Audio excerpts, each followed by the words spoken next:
اے بنی آدم، کہاں جا رہے ہو؟ انہوں نے کہا ہم اپنے بابا آدم علیہ السلام کے لیے جنت کے پھل ڈھونڈ رہے ہیں۔ ان فرشتوں نے کہا جاؤ، تمہارے بابا چند دنوں کے مہمان ہیں۔ آپ کے تمام فرزند دوڑتے دوڑتے آپ تک آ پہنچے تو آدم علیہ السلام بستر بیماری پر اللہ کا ذکر کر رہے ہیں۔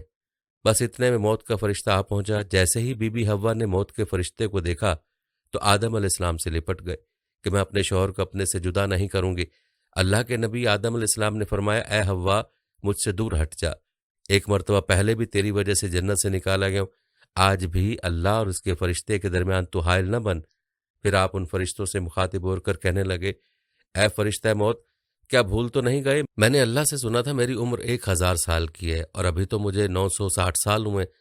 تو ملک الموت نے کہا اللہ کے نبی آدم علیہ السلام، آپ نے ہی خود فرمایا تھا کہ آپ کی زندگی کے 40 سال آپ کے پوتے داؤد کو دیے جائیں۔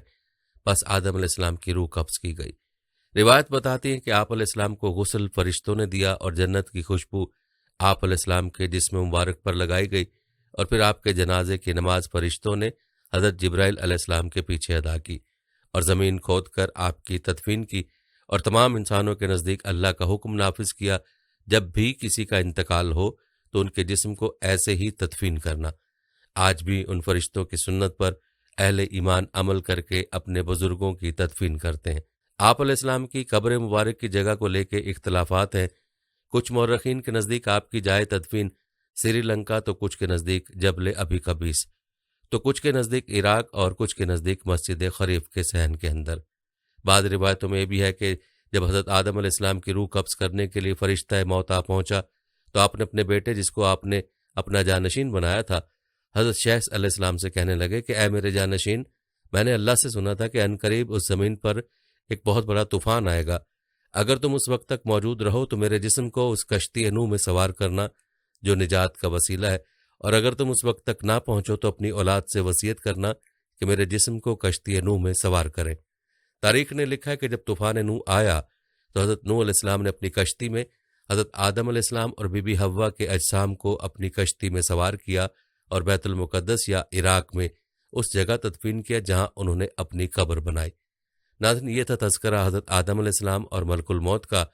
اب تذکرہ کرتے ہیں حضرت ادریس علیہ السلام اور اسرائیل علیہ السلام کی ملاقات کا۔ ایک دفعہ کا ذکر ہے کہ حضرت ادریس علیہ السلام کام سے فراغت کے بعد بیٹھے ہوئے تھے کہ اسی وقت ملک الموت آدمی کی صورت میں آپ علیہ السلام کے سامنے ظاہر ہوئے، اور جب حضرت ادریس علیہ السلام یہ معلوم کرنے میں ناکام رہے کہ شخص کون ہے تو اس سے التجا کی کہ وہ خود کو حضرت ادریس علیہ السلام پر ظاہر کرے، جس پر اس نے عرض کیا کہ میں ہی حضرت اسرائیل علیہ السلام ہوں۔ تب حضرت ادریس نے فرمایا کہ بھائی، کیا تم ہی مخلوقات کی جان قبضے میں کرتے ہو؟ انہوں نے کہا کہ ہاں۔ تو حضرت ادریس علیہ السلام نے فرمایا شاید تم میری جان قبض کرنے کے لیے آئے ہو؟ تو انہوں نے کہا کہ نہیں، میں تو تیرے ساتھ خوش طبی کرنے آیا ہوں۔ حضرت ادریس علیہ السلام نے فرمایا کہ آج 3 دن سے تو میرے ساتھ ہے اور تو نے کسی کی جان قبضے میں نہیں لی۔ فرشتے نے کہا کہ کل جان قبض کرنا ہمارے ہاتھ میں ایسا ہے کہ تمہارے دونوں ہاتھ کے نیچے روٹی رکھی ہے، یعنی جس کی اجل آتی ہے اللہ تعالیٰ کے حکم سے ہاتھ بڑھا کر اس کی جان قبض کر لیتا ہوں۔ اور بولا اے حضرت ادریس علیہ السلام، میں چاہتا ہوں کہ تیرے ساتھ رشتہ داری کروں۔ تو حضرت ادریس نے کہا کہ میں تیرے ساتھ رشتہ برداری اس وقت کروں گا جب تو جان کنی کی تلخی ایک بار مجھ کو چکھا دے، تاکہ خوف و عبرت مجھے زیادہ حاصل ہو اور میں عبادت خالق زیادہ کروں۔ تو ملک الموت نے کہا کہ میں بغیر رضا الہی کے کسی کی جان قبض نہیں کر سکتا۔ تب حضرت ادریس علیہ السلام نے خداوند کے حضور عرض کی، حکم ہوا کہ حضرت ادریس کی جان قبض کر، تو انہوں نے حضرت ادریس علیہ السلام کی جان قبض کر لی۔ پھر ملک الموت نے خداوند کے حضور دعا مانگی، پھر اللہ تعالیٰ نے ان کو زندہ کر دیا۔ حضرت ادریس علیہ السلام نے اٹھ کر ملک الموت کو گود میں لے لیا اور اس طرح دونوں کے درمیان رشتہ برادری کا ہو گیا۔ پھر ملک الموت نے پوچھا کہ تلخی جان کنی کیسی تھی؟ وہ بولے کہ جیسے کسی زندہ جانور کی کھال سر سے پاؤں تک کھینچی جاتی ہے۔ ملک الموت نے کہا کہ اے بھائی، قسم ہے رب العالمین کی، جیسا کہ میں نے تیرے ساتھ احسان کیا ہے ایسا کسی کے ساتھ نہیں کیا۔